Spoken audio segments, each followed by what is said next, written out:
ইরানের হামলা অবিলম্বে বন্ধে জাতিসংঘের জরুরি হস্তক্ষেপ চেয়েছে উপসাগরীয় সহযোগিতা পরিষদ জিসিসি। জাতিসংঘ নিরাপত্তা পরিষদে বক্তব্য দিতে গিয়ে জিসিসি মহাসচিব জসিম আল বুদাউই বলেন, ইরানের কর্মকাণ্ড আন্তর্জাতিক আইন ও জাতিসংঘ সনদের প্রকাশ্য লঙ্ঘন।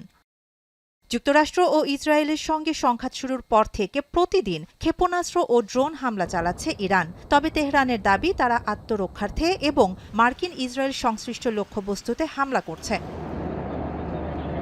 সবচেয়ে বড় উদ্বেগ তৈরি হয়েছে হরমুজ প্রণালী ঘিরে।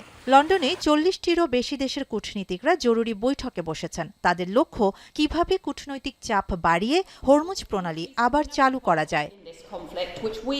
যুক্তরাজ্যের পররাষ্ট্রমন্ত্রী ইভেট কুপার ইরানকে অভিযুক্ত করে বলেন, তারা বিশ্ব অর্থনীতিকে জিম্মি করে রেখেছে। তিনি সতর্ক করেন, তেল ও খাদ্যের দাম বাড়ায় বিশ্বজুড়ে সাধারণ মানুষ ও ব্যবসা প্রতিষ্ঠান মারাত্মক চাপের মুখে পড়ছে।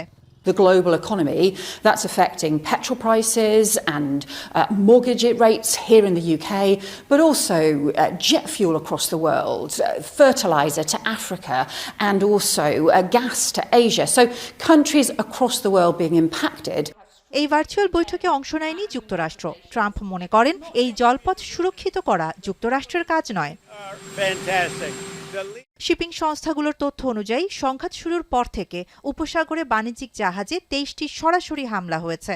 এতে প্রাণ হারিয়েছেন ১১ জন নাবিক। শাহানা জাহান, এখন বিশ্ব।